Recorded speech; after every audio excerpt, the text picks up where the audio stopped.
Olá pessoal, boa tarde a todos. Estamos novamente aqui para tratarmos a respeito de assuntos relacionados ao direito administrativo e na aula de hoje daremos início a um novo tópico, a um novo tema da nossa disciplina que corresponde à organização administrativa do Estado brasileiro.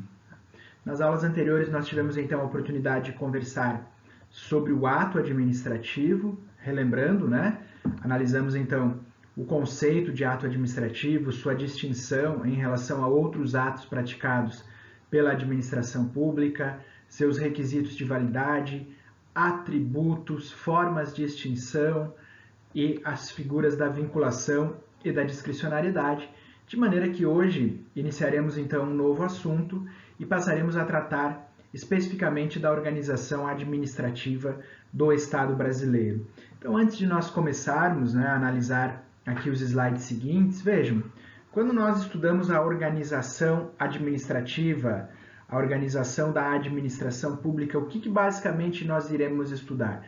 Percebam, pessoal, lá no direito constitucional, vocês tiveram a oportunidade de estudar a organização política do Estado brasileiro, correto? O que significa isso? O que significa o que nós estudamos quando tratamos da organização política do Estado brasileiro? Ora, nós analisamos basicamente quais são as competências dos entes federativos, quais são as competências da União, dos estados, do Distrito Federal e dos municípios, correto? Vamos relembrar aqui que os entes federativos, a União, os estados, o Distrito Federal e os municípios, são pessoas jurídicas de direito público interno que possuem capacidade política. O que isso significa? Ora, isso significa que esses entes federativos, eles possuem capacidade legislativa, correto? Eles podem criar leis inovando o ordenamento jurídico, desde que, lógico, observada aquela divisão, aquela repartição de competências que vocês tiveram a oportunidade de estudar lá no direito constitucional. Agora, vejam, uma coisa é a gente falar da organização política do Estado, como os entes federativos exercem, então, as suas competências políticas, como eles colocam em prática esse papel de exercer as suas competências legislativas. Outra coisa é nós conversarmos, é a gente falar sobre a organização administrativa do Estado, ou seja, como o Estado brasileiro se estrutura, como esses entes federativos se organizam, se estruturam para desempenharem as suas atribuições administrativas, correto? Vocês devem relembrar, vocês estudaram lá no direito constitucional, que os entes federativos possuem competências legislativas e competências materiais, competências administrativas, correto? Então, basicamente, quando a gente for tratar aqui da organização administrativa do Estado brasileiro, o que nós vamos analisar, em síntese, é como o Estado brasileiro se estrutura, tá? Quais as formas, quais os métodos que esse Estado brasileiro pode adotar para desempenhar as suas atribuições administrativas, para colocar em prática a sua função administrativa. Nós tivemos a oportunidade de estudar lá no início do nosso curso que a função administrativa ela basicamente é repartida em 4 atividades distintas: poder de polícia, serviço público, fomento e intervenção, direta e indireta no domínio econômico, correto? Então, agora nós iremos estudar de que maneira, de que forma os entes federativos, a União, os estados, o Distrito Federal e os municípios buscam se organizar, buscam se estruturar para melhor desempenhar essa função administrativa. Então vejam, pessoal, como eu já disse para vocês aqui, o Brasil, o nosso estado, ele constitui uma república federativa, que é integrada pela União, pelos estados, pelo Distrito Federal e pelos municípios, que são considerados pessoas jurídicas de direito público interno, ou seja, os entes federativos eles podem ser titulares de direitos e obrigações, já que possuem personalidade jurídica.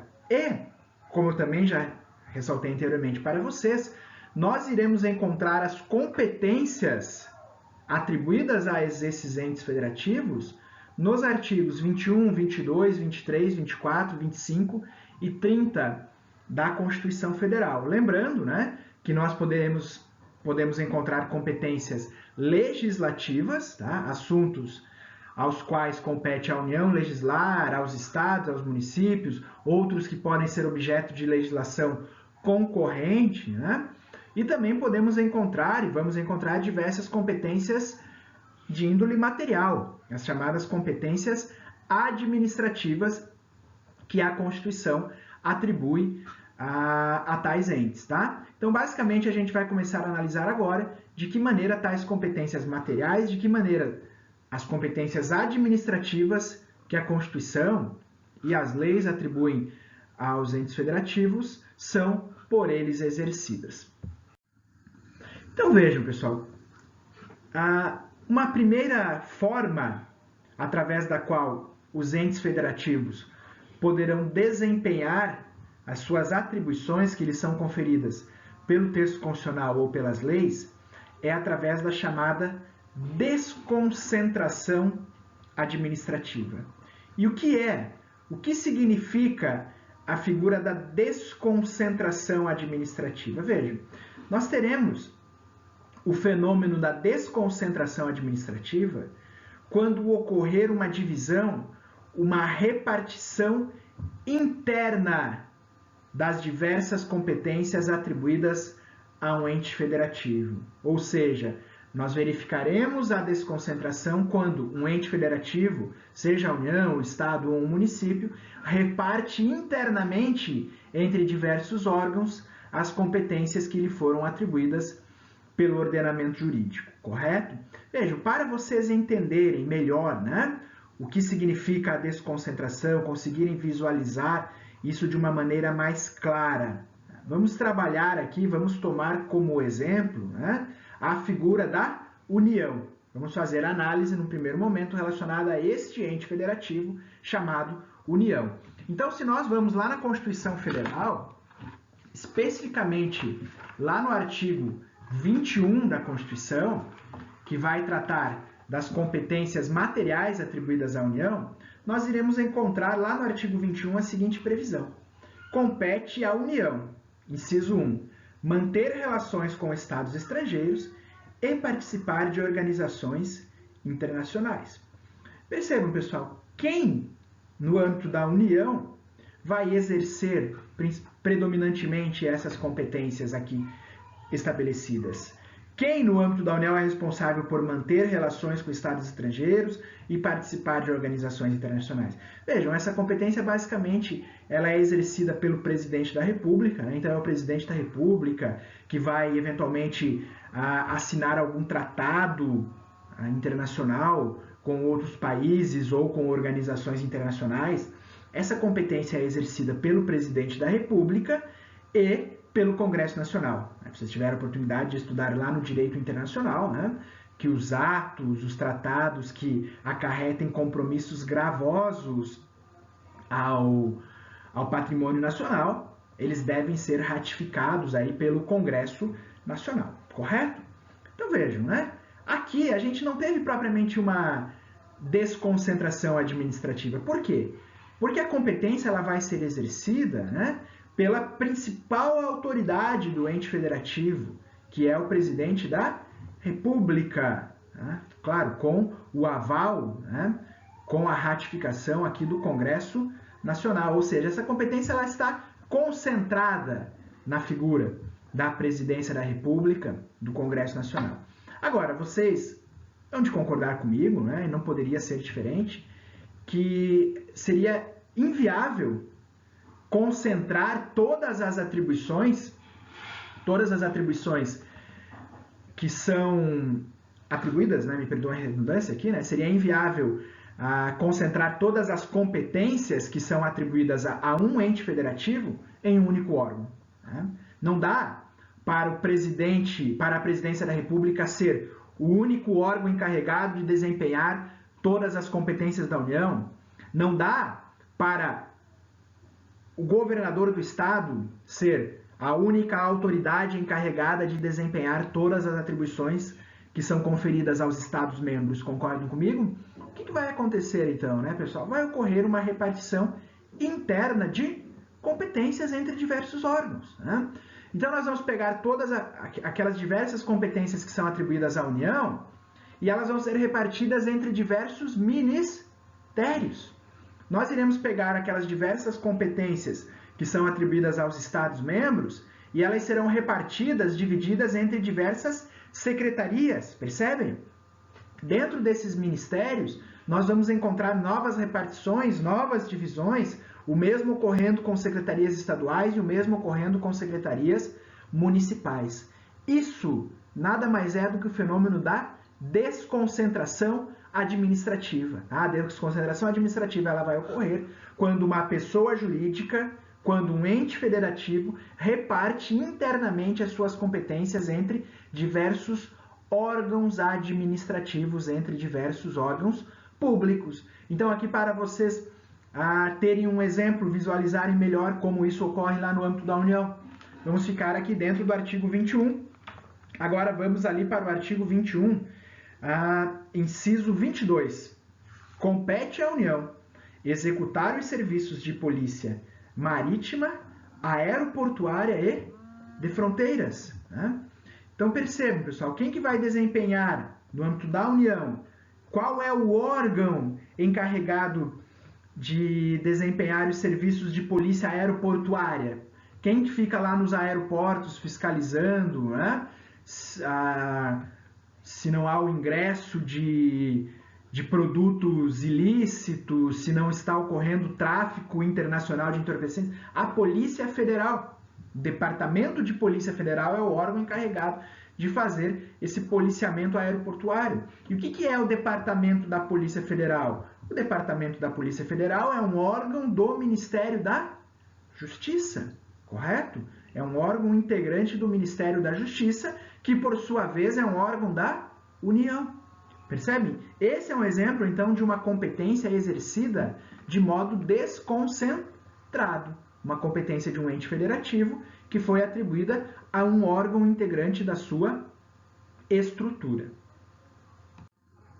Eu trouxe aqui para vocês, tá, um gráfico aqui, né, uma figura que mostra como que ocorre atualmente, tá, a estruturação, a organização administrativa no âmbito da União. Ou seja, como se dá o fenômeno da desconcentração administrativa aqui no âmbito da União. Veja, pessoal, basicamente, tá, quais serão os órgãos criados para desempenhar as diversas atribuições, as diversas competências que a Constituição atribui à União, aos estados, aos municípios. Essa basicamente é uma decisão política, tá? Então isso é algo que vai variar muito conforme ocorram mudanças de governo, certo? Cada vez que ocorre uma mudança de governo, né, geralmente lá no início do mandato nós temos uma reforma ministerial. Por quê? Porque o presidente eleito acha que é conveniente criar algum novo ministério, extinguir algum outro ministério. Então eu trouxe aqui para vocês a atual organização administrativa da União. Então, hoje nós temos o Ministério o Ministério da Economia. Tá? Os que estão em azuis, aqui estão todos os que estão em azuis, são atuais ministérios. Os que estão em vermelho são ministérios que foram extintos ou incorporados, né? Então vejam, hoje nós temos o Ministério da Economia, que incorporou Fazenda, Planejamento, Indústria e Comércio, incorporou o Ministério do Trabalho. Temos o Ministério da Justiça e Segurança Pública, que incorporou Justiça e Segurança Pública. Temos o Ministério da Cidadania, que incorporou desenvolvimento social, cultura e esporte, né? E assim por diante, tá, pessoal? Vejam, então essa é a estrutura administrativa da União atualmente, né? Percebam, né? Então muitas vezes a gente escuta o presidente foi eleito, o governador foi eleito, e fala, eu vou extinguir ministérios, eu vou extinguir secretarias, essa vai ser uma medida que vai trazer economicidade. Não necessariamente, né? Por quê? Porque muitas vezes você extingue um ministério, mas as suas atribuições acabam sendo incorporadas por outros ministérios. Os servidores, então, que eram vinculados ao Ministério da Fazenda ou ao Ministério do Planejamento, agora estão vinculados ao Ministério da Economia. continuam exercendo suas atribuições no âmbito da administração pública federal, continuam percebendo seus vencimentos, correto? Então, a diminuição do número de ministérios por si só não é uma medida que traz um grande impacto orçamentário, se ela não for acompanhada, logicamente, de extinção de determinados cargos, se não for acompanhada de diminuição de cargos ou funções comissionadas, a pura e simples extinção de determinados ministérios, por si só, ela não vai trazer nenhum grande impacto orçamentário, né? Por quê?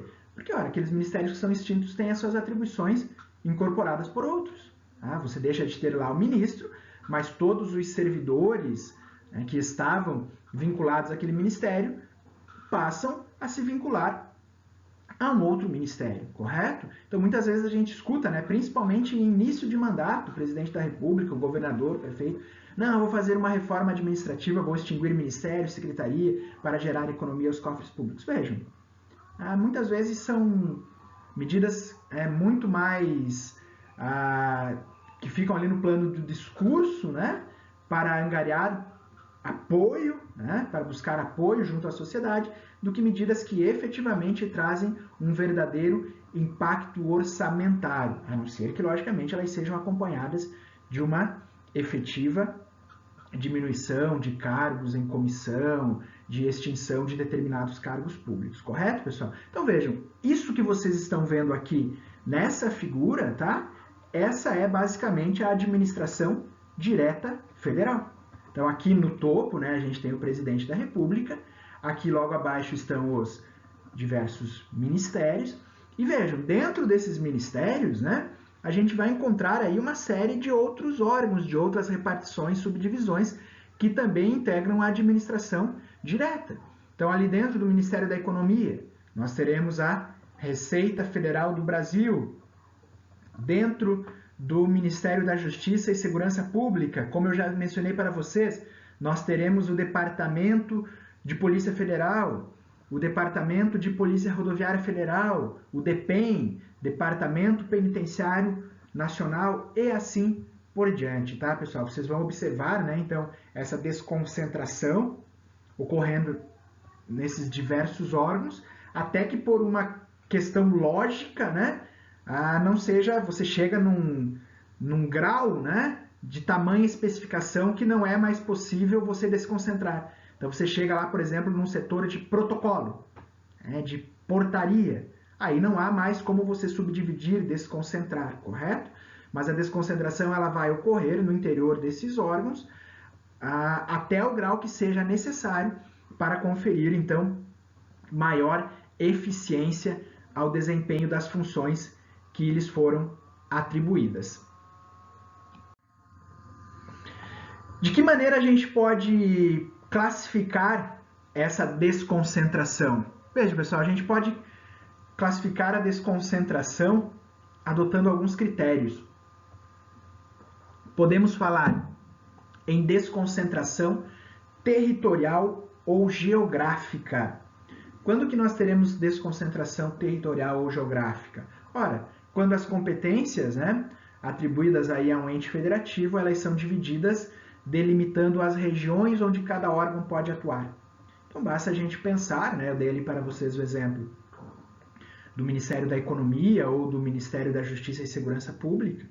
Lá no Ministério da Economia a gente tem o departamento ou a secretaria, não me recordo exatamente a dimensão, da Receita Federal do Brasil.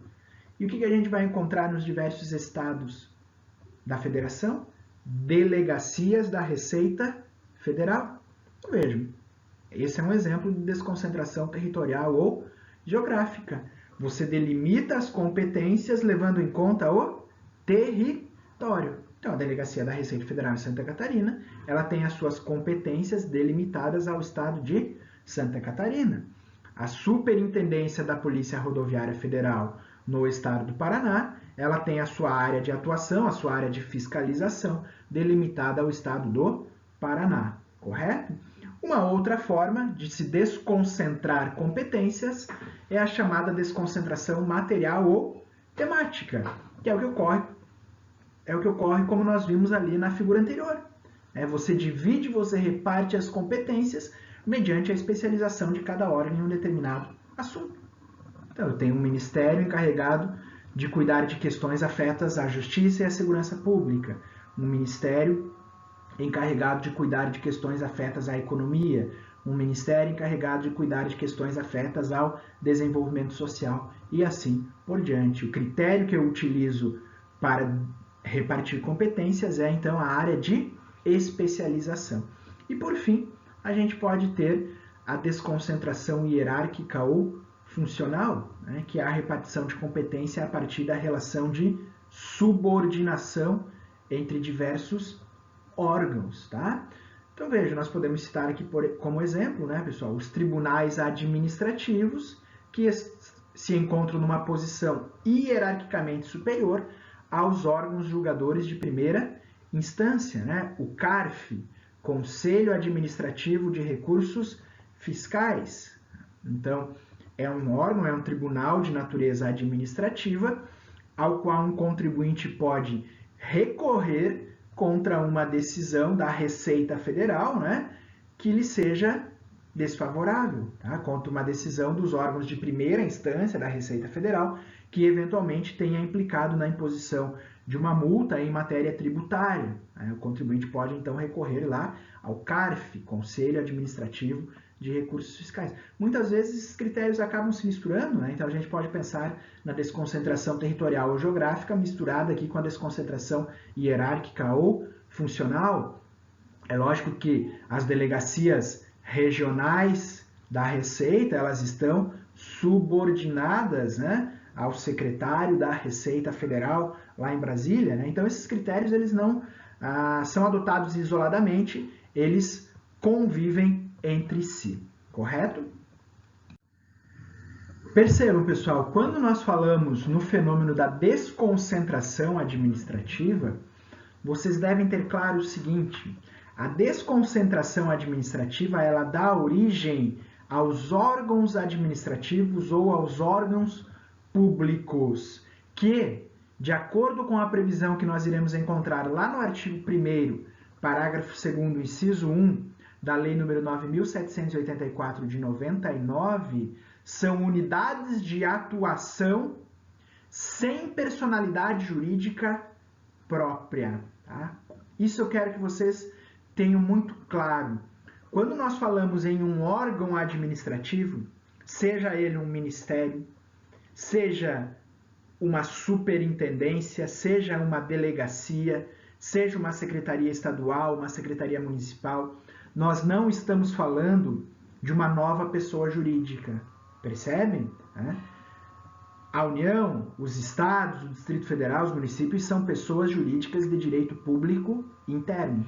Mas quando eles adotam a desconcentração, eles não criam novas pessoas jurídicas, eles apenas repartem internamente suas competências entre diversos órgãos, entre diversos núcleos, centros de competência.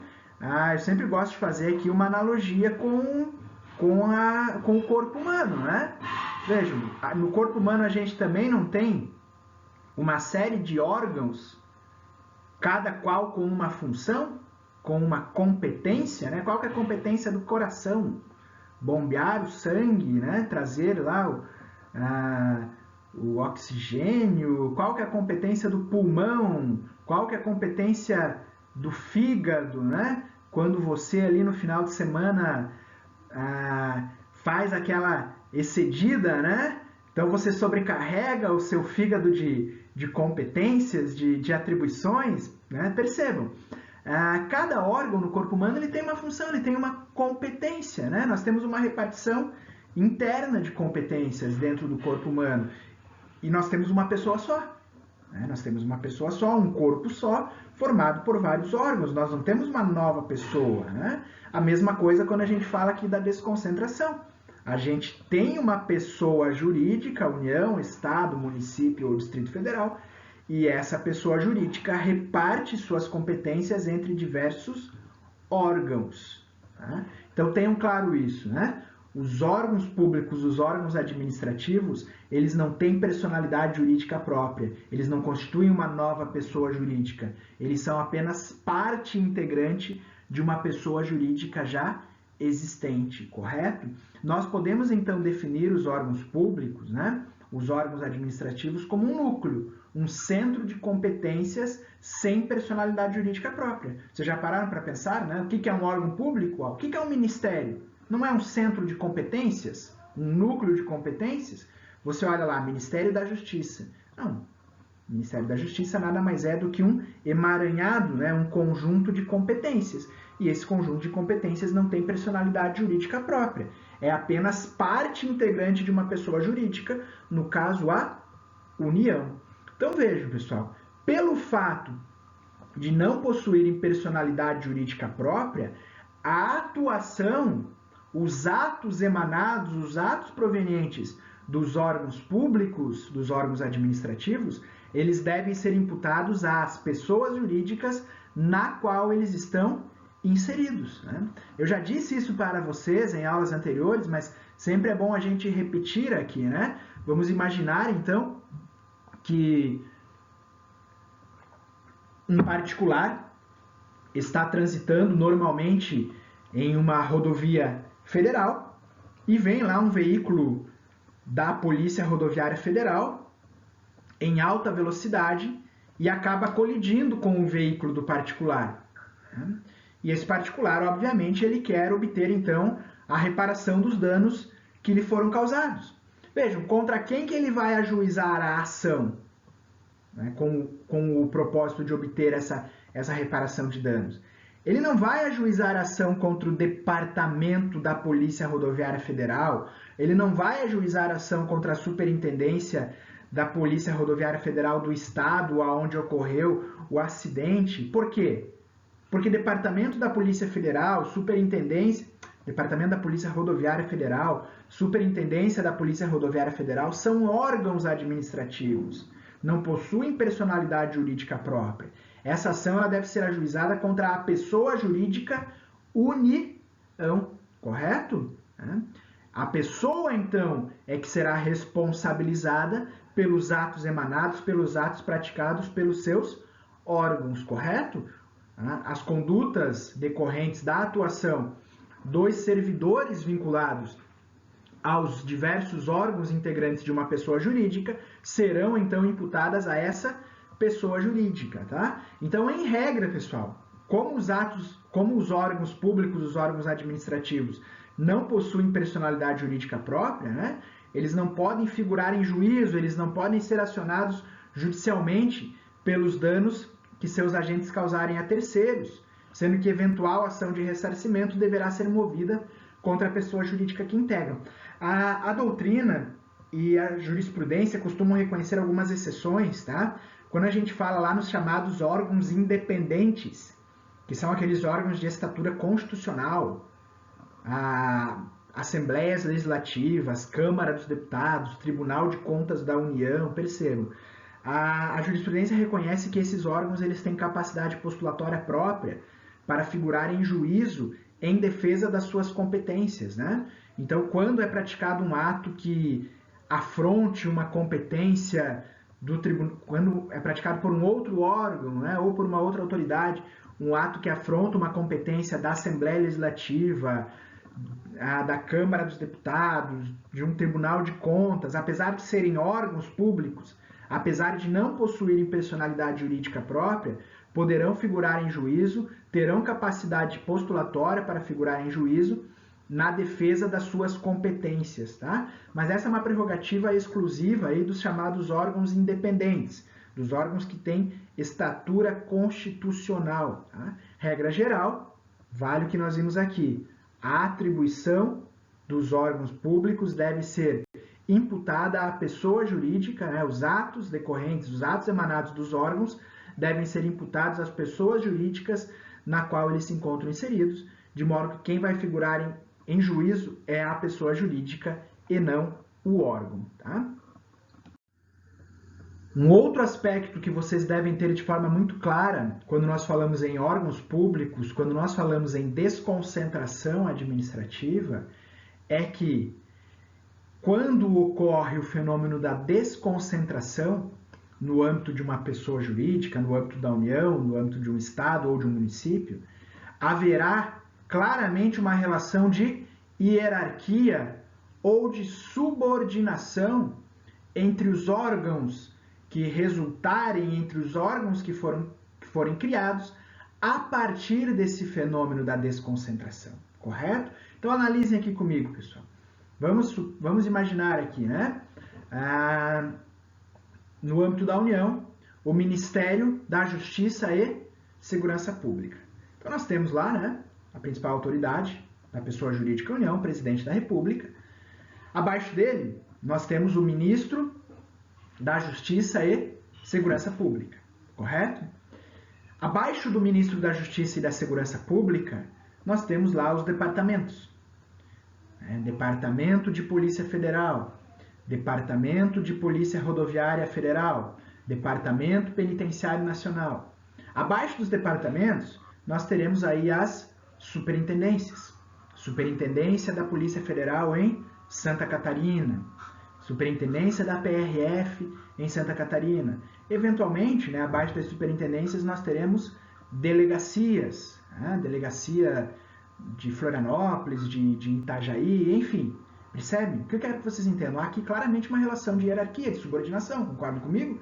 O delegado da PF em Florianópolis é subordinado ao superintendente da PF em Florianópolis, que é subordinado ao diretor nacional da Polícia Federal, que por sua vez é subordinado ao ministro da Justiça e Segurança Pública, que por sua vez é um subordinado do presidente da República. Há claramente aqui uma relação de hierarquia, de subordinação, de modo que as autoridades que se encontram numa posição hierarquicamente superior poderão expedir expedir ordens, né? E exigirem o seu cumprimento dos seus subordinados, desde que, lógico, não se tratem aí de ordens, né, manifestamente ilegais, tá? Então, o diretor-geral da PF, ele pode, né, expedir aí um ato, uma instrução que deve ser acatada por todas as superintendências.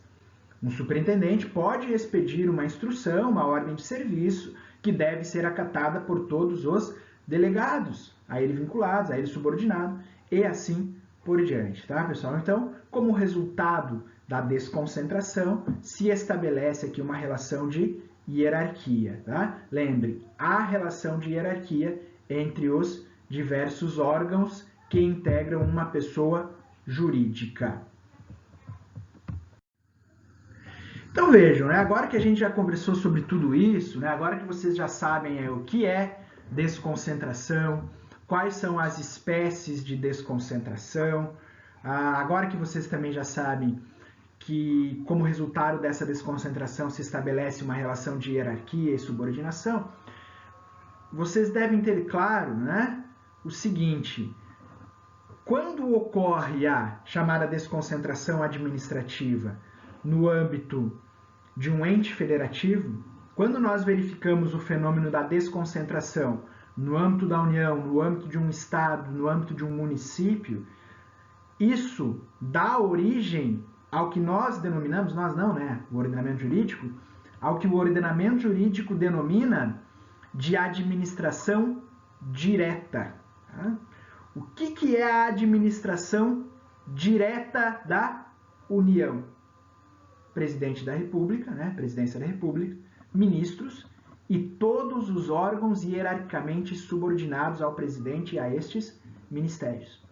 O que é a administração direta estadual? Governador de estado, secretarias e todos os órgãos que estão diretamente, né, subordinados, que são hierarquicamente inferiores ao governador e aos secretários, correto? A gente vai encontrar esse conceito lá no Decreto-Lei 200 de 1967, que ainda permanece em vigor, tá, pessoal? Tem vários dispositivos que foram recepcionados pela Constituição e, portanto, ainda permanecem em vigor.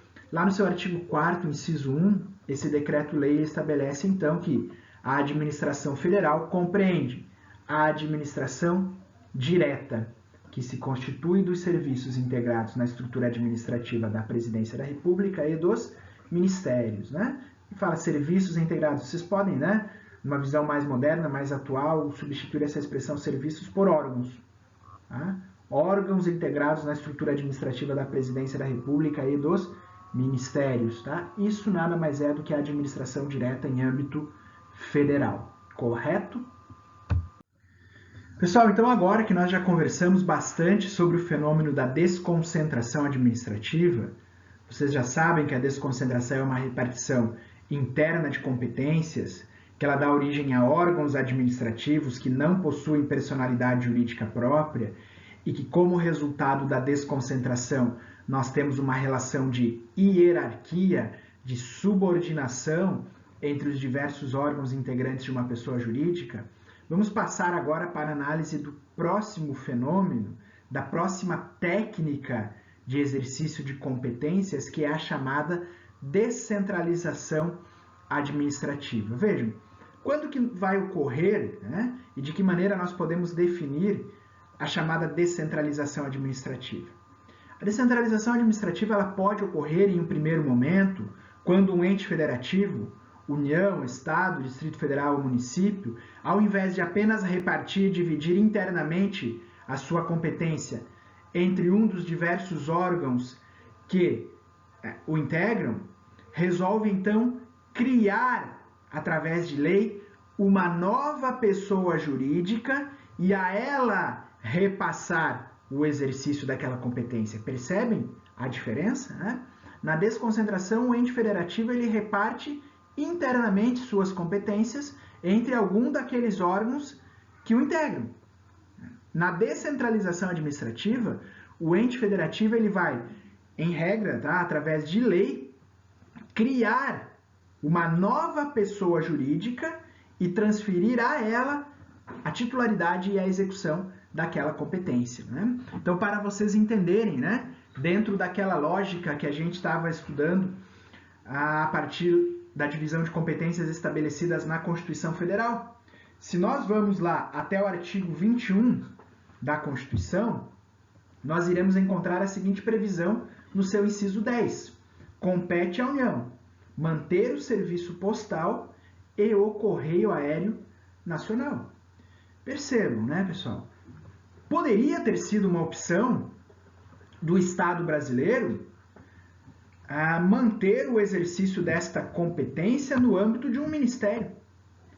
Então, quem iria se encarregar de exercer o serviço postal e o serviço de correio aéreo nacional seria um Ministério dos Transportes, um Ministério das Comunicações, por exemplo. Essa poderia ter sido uma opção do Estado brasileiro, mas não foi. Qual foi a opção do Estado brasileiro ainda lá, né, em períodos, né, não vou saber nem precisar aqui a data, né, mas já de longa data? Qual foi a opção do Estado brasileiro?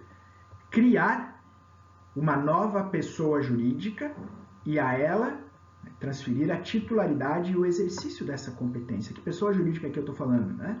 Eu estou falando da Empresa Brasileira de Correios e Telégrafos. Percebem? Então aqui a gente teve um fenômeno diferente.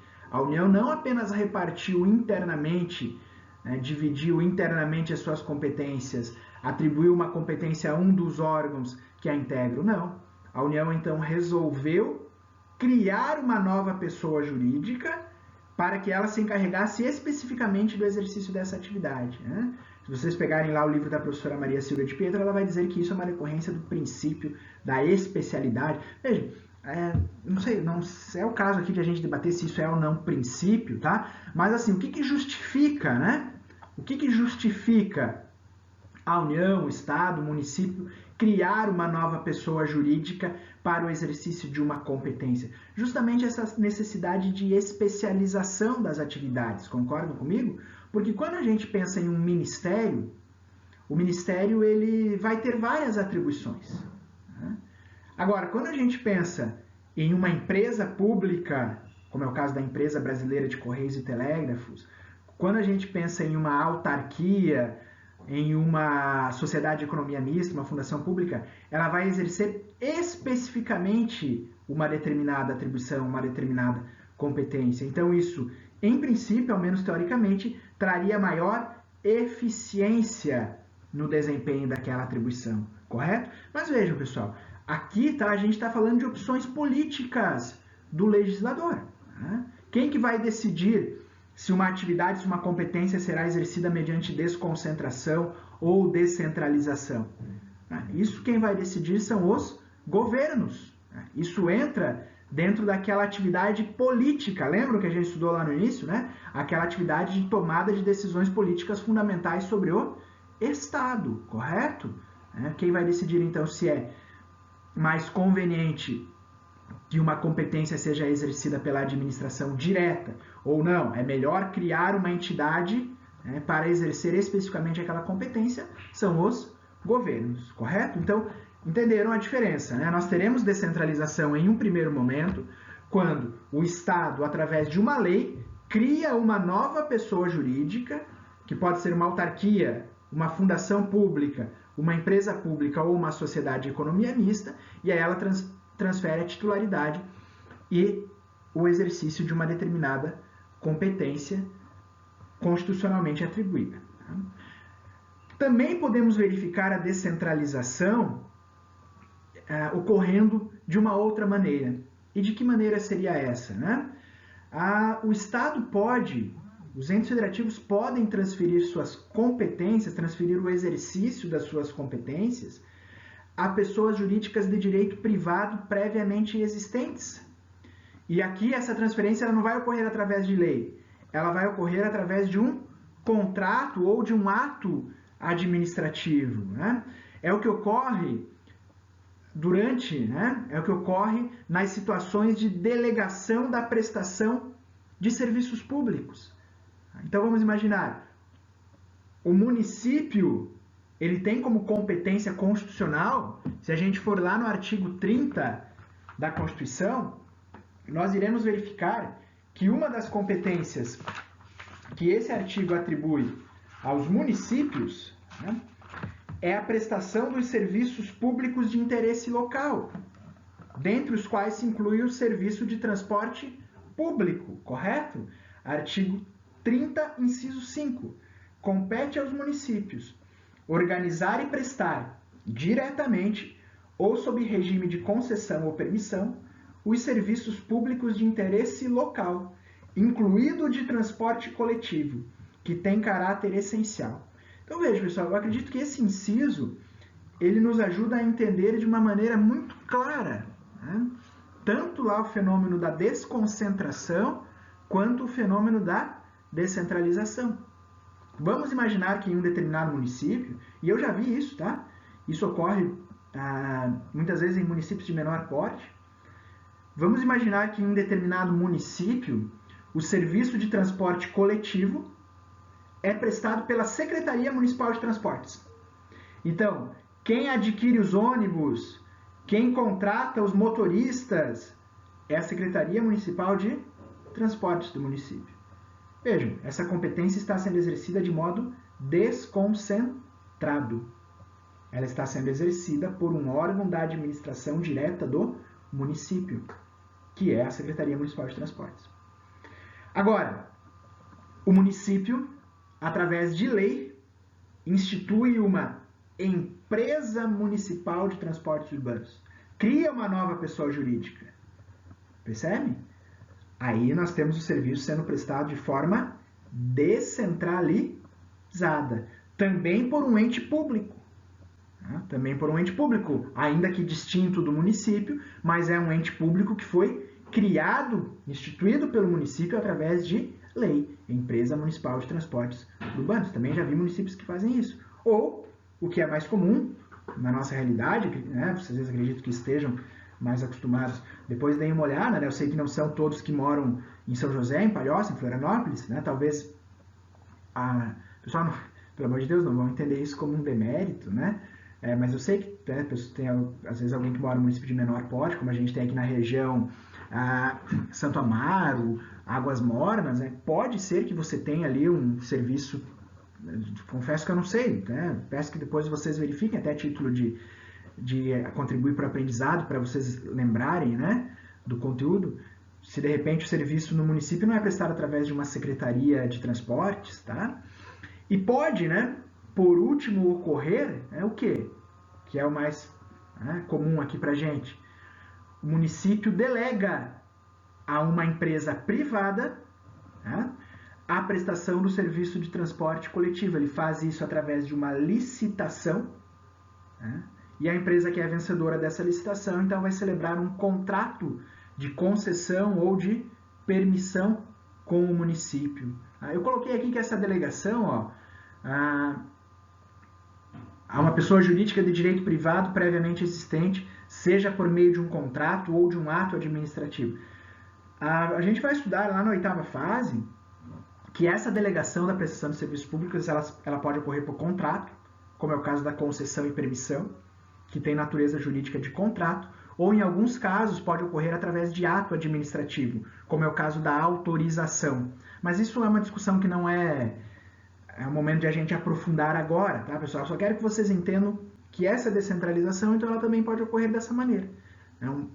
O poder público transfere a uma entidade privada pré-existente, a uma empresa já existente, por meio de um contrato ou de um ato administrativo, a prestação de um determinado serviço público. Isso também é descentralização administrativa, correto? Acredito que com esse exemplo do município a gente consegue ilustrar de maneira bem clara as diferentes formas e os diferentes fenômenos que a gente está estudando até o presente momento. Então vejam, nós também podemos classificar a descentralização a partir de diferentes critérios. A exemplo do que a gente viu em relação à desconcentração. A partir de quais critérios nós podemos classificar a descentralização? Nós podemos falar em descentralização territorial ou geográfica. Em primeiro momento, podemos falar em descentralização territorial ou geográfica. O que seria, pessoal, a chamada descentralização territorial ou geográfica? Ela não é assim estudada de modo tão aprofundado aqui no direito administrativo, porque tem uma maior relação com o direito constitucional. Vejam, vocês estudaram lá no direito constitucional, acredito que tenham estudado, a figura dos territórios federais, não estudaram? Se a gente vai lá no artigo 18 da Constituição Federal, nós vamos encontrar, então, a seguinte previsão. Parágrafo 2º do artigo 18. Os territórios federais integram a União e sua criação, transformação em Estado ou reintegração ao Estado de origem serão reguladas em lei complementar. Como vocês sabem, já estudaram isso lá no direito constitucional, não existem hoje no Brasil territórios federais. Mas, de acordo com a Constituição, podem ser criados, existem inclusive projetos tramitando no Congresso Nacional, no sentido de criação aí de territórios federais, mas já existiram, anteriormente à Constituição de 88, os estados do Amapá, os atuais estados do Amapá, de Roraima, eram territórios federais. Veja, pessoal, qual é a diferença de um território para um estado? Um território federal, se eventualmente vier a ser criado, ele estará sob tutela, sob controle da União. Quem vai ser responsável por organizar a prestação dos serviços públicos? Quem vai ser responsável por organizar as atividades essenciais? Quem vai ser responsável por transferir praticamente a totalidade dos recursos, arrecadar os tributos naquele território federal? É a União. Então, se eventualmente for criado um território federal, vamos, assim, para vocês entenderem, basicamente tem duas formas de se criar um território federal. Primeira forma, vamos imaginar, eu sei que atualmente isso é um pouco difícil de ocorrer, assim esperamos, Vamos imaginar que o Brasil se envolve numa guerra com um país vizinho e acaba anexando parte do território desse país vizinho. Em um primeiro momento, pode ser que essa parte do país vizinho, recém-anexado pelo Brasil, ela não tenha condições de se estruturar como um Estado autônomo, concorda comigo? Então ela permanece como um território federal, sob tutela, sob a administração da União, até que eventualmente possa um dia se tornar um Estado. E a outra forma é a gente pegar parte de um Estado parte de um estado da federação, né, e transformá-la em território. Ah, por que faríamos isso? Pessoal, não sei. Né? Ah, nós temos estados muito grandes, que têm regiões muito afastadas, áreas de fronteira, então seria interessante que elas ficassem sob os cuidados, sob a tutela da União. Claro que isso vai depender de plebiscito junto à população envolvida, né? Se ela quer perder aquela parte do estado, enfim. Né? Essa é a outra forma de se criar o território. Né? Então você pega parte de um estado membro, e coloca ela sob o controle, sob a administração da União. Correto? Vejam, então, qual a diferença básica de um Estado para um território? É que o território não tem autonomia política.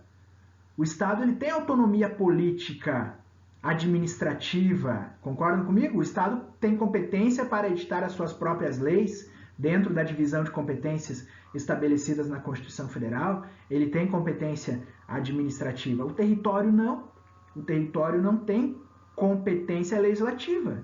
Né? O governo do território ele não vai editar leis de maneira autônoma.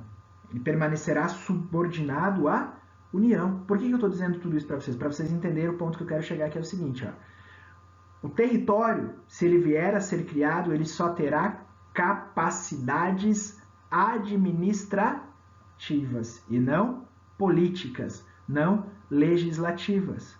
O governo do território só poderá prestar alguns serviços públicos, exercer poder de polícia junto à população daquele território, mas não terá capacidade legislativa. Por isso que a criação do território entra aqui no fenômeno da descentralização administrativa.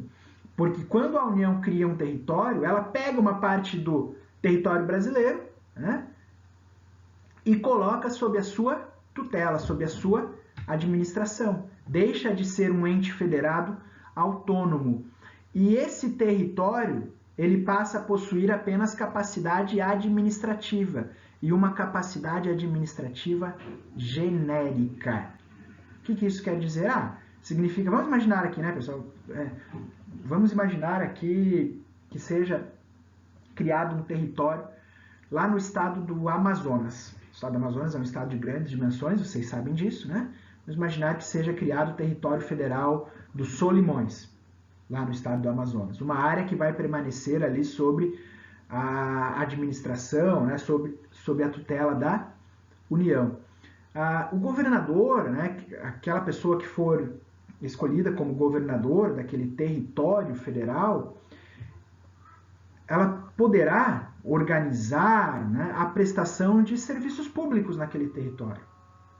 Serviços de saneamento básico, serviços de energia elétrica, serviços de fornecimento de gás. Percebam, o território ele vai ter capacidade administrativa genérica. Se vier a ser criado, ele poderá desempenhar várias atividades de cunho administrativo, mas não terá capacidade política. Correto? Por que eu estou dizendo tudo isso para vocês? Né? Às vezes vocês podem achar, nossa, o professor está se estendendo muito, né? Isso é um assunto mais ao direito constitucional. Mas para vocês entenderem a diferença em relação à chamada descentralização funcional por serviços ou outorga. O que é a descentralização funcional por serviços ou outorga? É aquela que eu mencionei para vocês no slide anterior. Ou seja, quando a União, o Estado, o município cria através de lei uma nova pessoa jurídica e atribui a ela capacidade administrativa específica. Entenderam a diferença? Né? Então, quando a União cria lá através de uma lei, criou através de uma lei a Empresa Brasileira de Correios e Telégrafos. Qual é o campo de atuação da Empresa Brasileira de Correios e Telégrafos? Prestar o serviço postal e o correio aéreo nacional. Percebe? Não tem capacidade administrativa genérica, tem capacidade específica, especializada para exercer uma determinada competência, tá? Então, essa descentralização funcional por serviços ou outorga é a que dará origem às chamadas autarquias, fundações públicas, empresas públicas e sociedades de economia mista.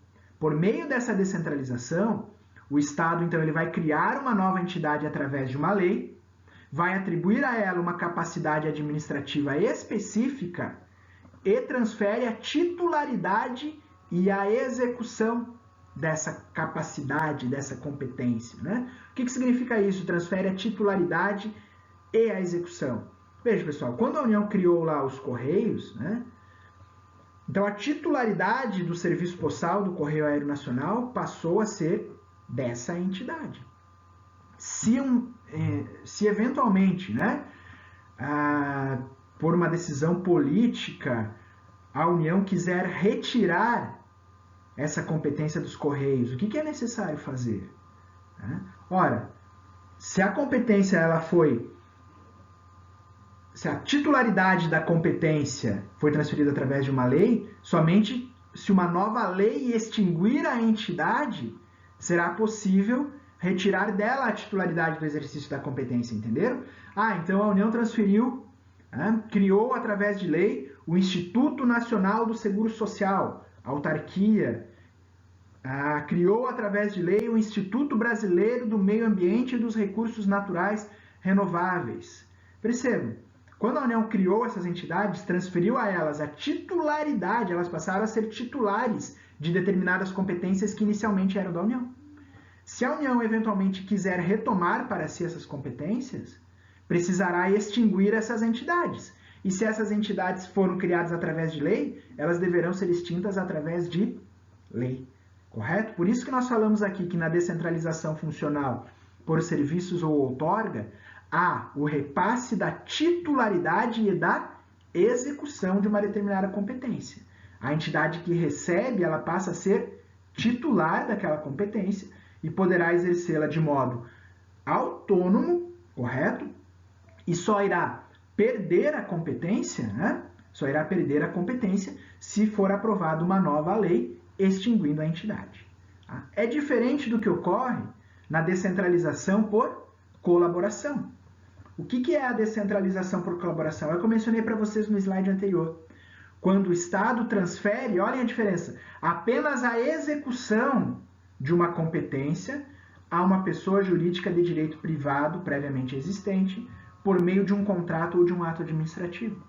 É o caso das concessionárias e permissionárias de serviço público. Então percebam, pessoal, o município, né, de Florianópolis transferiu para o consórcio Fênix a execução dos serviços de transporte coletivo através de um contrato de permissão.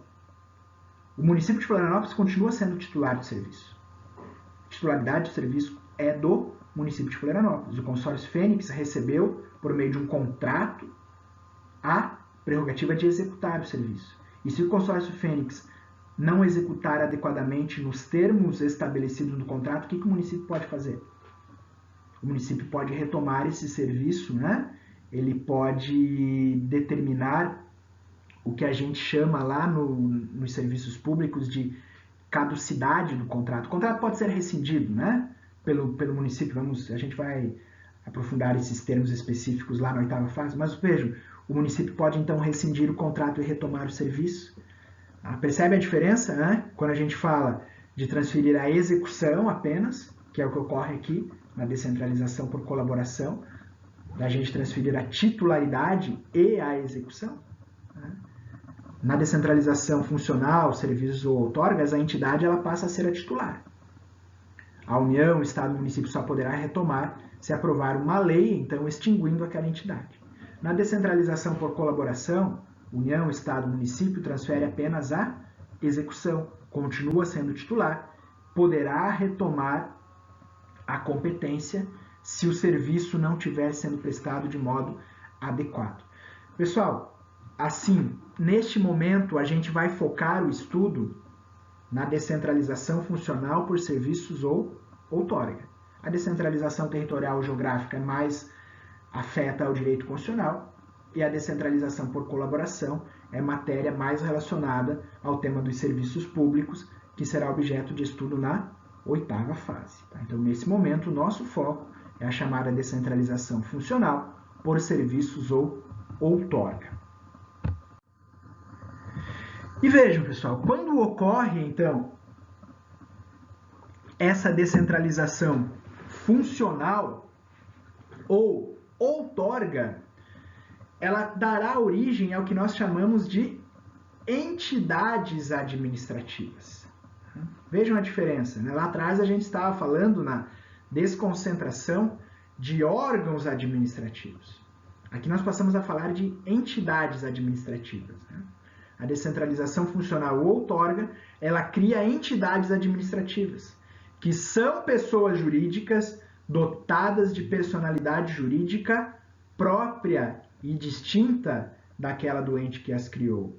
A gente vai encontrar esse conceito de entidade, né, lá no artigo 1º, parágrafo 2º, inciso 2, da Lei nº 9.784, de 99. Então, se vocês forem até lá, vocês vão ver que conceitua a entidade, né, como a unidade de atuação, com personalidade jurídica própria, algo nesse sentido, correto? Então vejam, né, pessoal, diferentemente do que ocorre em relação aos órgãos públicos, as entidades administrativas, elas responderão diretamente pelos atos a ela imputados. Elas têm personalidade jurídica própria e distinta do ente que as criou. Então, vamos retomar aquele exemplo, né, de um servidor federal que causa um dano a um particular, né, decorrente aí de um acidente automobilístico. Mas agora, né, o servidor federal não é um servidor lotado no Departamento de Polícia Rodoviária Federal.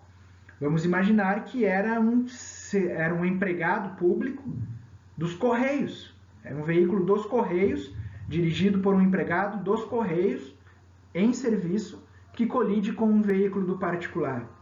E o particular, então, quer ser ressarcido dos danos provocados. Contra quem que ele vai propor eventual ação de ressarcimento? Contra a empresa brasileira de Correios e Telégrafos, porque nós estamos falando de uma entidade administrativa e não de um órgão público. Correto, pessoal? Então, basicamente, entidades administrativas, autarquias, fundações, empresas públicas e sociedades de economia mista se diferem dos órgãos públicos na medida em que decorrem da descentralização e que possuem personalidade jurídica própria. A gente vai encontrar também, lá no Decreto-Lei 200 de 1967, né, o conceito de administração indireta. Né? E o que seria a administração indireta, nos termos do Decreto-Lei 200 de 67? Né? Vejam, lá no artigo 4º, inciso 2, encontramos a seguinte previsão. A administração federal compreende a administração indireta, que compreende as seguintes categorias de entidades dotadas de personalidade jurídica própria: autarquias, empresas públicas, sociedades de economia mista e fundações públicas. Então vejam, né?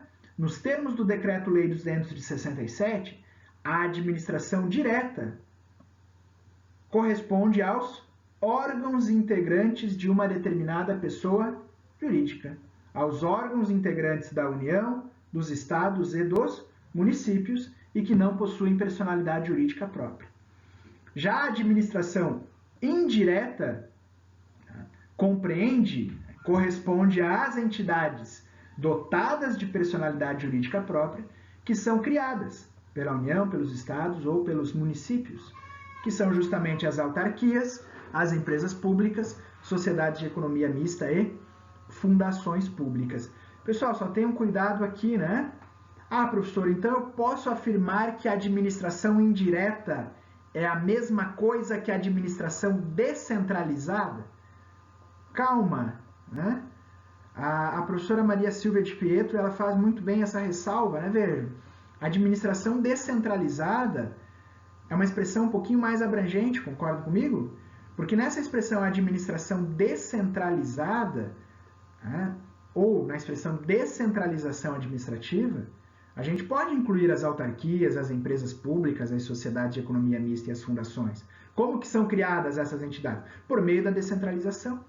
Mas a gente viu que a descentralização também pode ocorrer por colaboração. quando o Estado transfere a um particular, através de um contrato ou de um ato administrativo, o exercício de determinadas competências. Tá? Então, a administração indireta é uma coisa. São as autarquias, as empresas públicas, as sociedades de economia mista e as fundações públicas, que são criadas por meio da descentralização, mas por uma espécie, né? Por um modo, por um modelo específico de descentralização, que é a descentralização funcional, por serviços ou outorga. Já a administração descentralizada, ela abrange a administração indireta, mas também vai abranger as entidades que possuem com a administração pública os contratos de concessão ou de permissão para a prestação de um determinado serviço público. E por fim, pessoal, para nós encerrarmos, tá? Essa parte introdutória, e aí eu vou começar a conversar com vocês especificamente sobre cada uma das entidades integrantes da administração indireta, tá? O foco do nosso estudo daqui em diante vai ser conversar sobre o conceito e características das entidades integrantes da administração indireta, autarquias, fundações, empresas públicas e sociedades de economia mista. Antes disso, a última observação necessária diz respeito à relação que existe entre a administração direta e a administração indireta.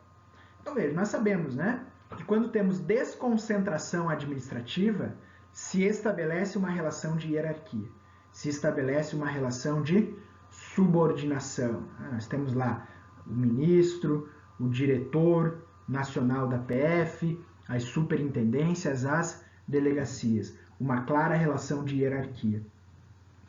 Quando nós falamos de administração indireta, quando nós falamos das entidades da administração indireta, eu quero que vocês entendam, tá? Que não há uma relação de hierarquia, não há uma relação de subordinação entre as entidades da administração indireta e órgãos da administração direta. Tá? O que isso quer dizer? Isso quer dizer o seguinte, pessoal. O IBAMA, Instituto Brasileiro dos Recursos Naturais Renováveis, né? Instituto Brasileiro do Meio Ambiente e dos Recursos Naturais Renováveis, o ICMBio, Instituto Chico Mendes de Preservação da Biodiversidade, são duas autarquias federais que atuam na área de meio ambiente, né? Essas duas autarquias federais, elas não estão subordinadas ao Ministério do Meio Ambiente. Vocês têm que ter claro aqui o seguinte, ó. As entidades da administração indireta, elas possuem personalidade jurídica própria. Portanto, elas têm autonomia. Que tipo de autonomia? Autonomia administrativa, autonomia financeira, autonomia patrimonial. Percebem? Essas entidades, elas são criadas por meio de lei para o exercício de determinadas competências e elas possuem autonomia para exercer tais competências. O que elas não possuem, lembrem, é a autonomia política. Elas não têm capacidade política. A autarquia não cria lei. Concordam comigo? Quem cria a lei é a União, Estado, município. Agora, elas possuem capacidade administrativa. E para exercer essa capacidade administrativa, elas possuem autonomia nos limites da lei que as instituiu. O que isso quer dizer na prática, pessoal? Isso quer dizer basicamente o seguinte, ó, o ministro do Meio Ambiente, ele não comanda o IBAMA ou o ICMBio. Né? O INSS, né, Instituto Nacional do Seguro Social, anteriormente era vinculado ao Ministério da Previdência Social. Acredito que atualmente seja ao Ministério da Economia. O ministro da Economia, ele não comanda o Instituto Nacional do Seguro Social. O que existe, tá? O que existe é uma relação de vinculação. Toda entidade da administração indireta está vinculada a um determinado ministério, correto? Então, o ICMBio, o IBAMA, estão vinculados ao Ministério do Meio Ambiente. O Banco Central do Brasil está vinculado ao Ministério da Economia. A SUSEP, Superintendência de Seguros Privados, que é uma autarquia, a CVM, Comissão de Valores Mobiliários, que também é outra autarquia, estão vinculadas ao Ministério da Economia. Existe um vínculo, mas não existe uma relação de hierarquia, de subordinação. Isso quer dizer o seguinte, ó, o ministro não interfere no funcionamento interno de uma autarquia, de uma fundação, de uma empresa pública, de uma sociedade de economia mista. Não. O dirigente da autarquia, da empresa pública, da sociedade de economia mista, tem autonomia para administrá-la nos termos da lei que instituiu aquela entidade. Correto? Então, para vocês entenderem isso, eu sei que às vezes é meio difícil, né? Vocês conseguirem visualizar isso, mas pensem comigo o seguinte, ó. Vamos imaginar que uma autarquia pretende fazer uma aquisição, pretende contratar a prestação de um determinado serviço ou adquirir determinados bens. A autarquia tem dinheiro para fazer isso? Tem dinheiro disponível? Tem.